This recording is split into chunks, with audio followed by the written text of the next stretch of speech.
ஓம் ஸ்ரீ குருப்யோ நமஹ. ஓம் ஸ்ரீ மகா பெரியவா போற்றி. தெய்வீக ஒலி அன்பர்கள் அனைவருக்கும் எனது நமஸ்காரங்கள். சிவபெருமானுக்கு பல நாமாக்கள் உண்டு. அதில் ஒன்று ஆசுதோஷி, அதாவது எளிதில் மகிழ்ச்சி அடைபவர். உண்மையான பக்தியும் அன்பும் கூடிய எளிய வழிபாட்டிற்கும் மகிழ்ந்து வரங்களை வாரி வழங்குபவர் சிவபெருமானாவார். தன் பக்தர்களுக்கு ஆபத்து நேரிடும் பொழுது அவர்களை காக்க எந்த எல்லைக்கும் செல்பவர். இதற்கு சான்றாக திருநாவுக்கரசர் மற்றும் மார்க்கண்டேயரின் வரலாறுகளே ஆகும். சிவபெருமான் தன் பக்தர்களின் கர்ம வினைகளையும் பாவங்களையும் மற்றும் மனக்குழப்பங்களையும் நீக்கி அவர்களுக்கு மன அமைதியையும் தைரியத்தையும் வழங்குபவராவார். சிவன் ஒரு துறவியாக இருந்தாலும் அவரே அனைத்து செல்வத்திற்கும் அதிபதியாக கருதப்படுகிறார்.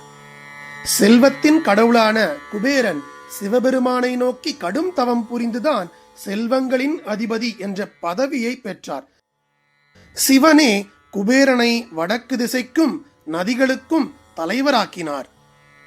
ஸ்வர்ண ஆகர்ஷண பைரவர் என்று சிவனின் மற்றுமொரு வடிவமும் உண்டு. இவர் தங்கத்தை ஈர்ப்பவராவார்.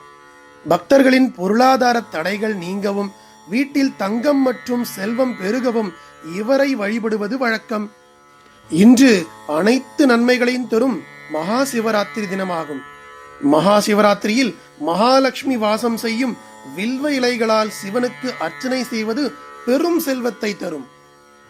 இந்த பதிவில் நீங்கள் கேட்கவிருக்கும் சிவாஷ்டக ஸ்தோத்திரத்தை நீங்கள் தெரிந்தோ தெரியாமலோ ஒரு முறை கேட்டால் போரும்.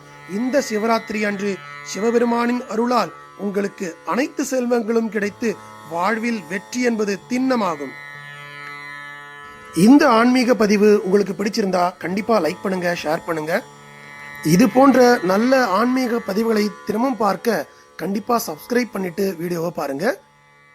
பிரபும் பிராணநாதம் விபும் விஸ்வநாதம் ஜகநாதநாதம் சதானந்த பாஜாம் भवद्भव्यभूतेश्वरं भूतनाथं शिवं शङ्करं शम्भुमीशानमीडे गले रुद्रमालं तनौ सर्पजालं महाकालकालं गणेशादिपालं जटाजूटगङ्गोत्तरङ्गैर्विशालं शिवं शङ्करं शम्भुमीशानमीडे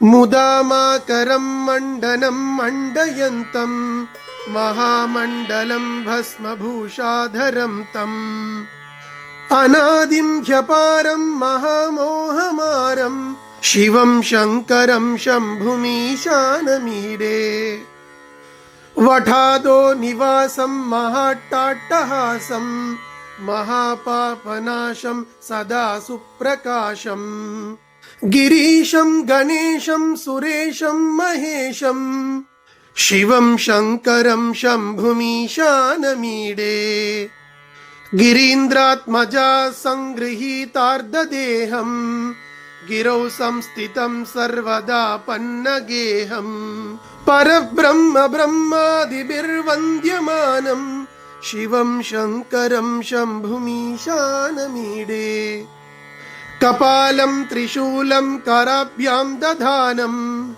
पदाम्भोजनं रायकामं ददानं बलिवर्धयानं सुराणां प्रधानं शिवं शङ्करं शम्भुमीशानमीडे शरच्चन्द्रगात्रं गणानन्दपात्रं त्रिनेत्रं पवित्रं धनेशस्य मित्रम् अपर्णाकळत्रं सदा सच्चरित्रं शिवं शङ्करं शम्भुमीशानमीडे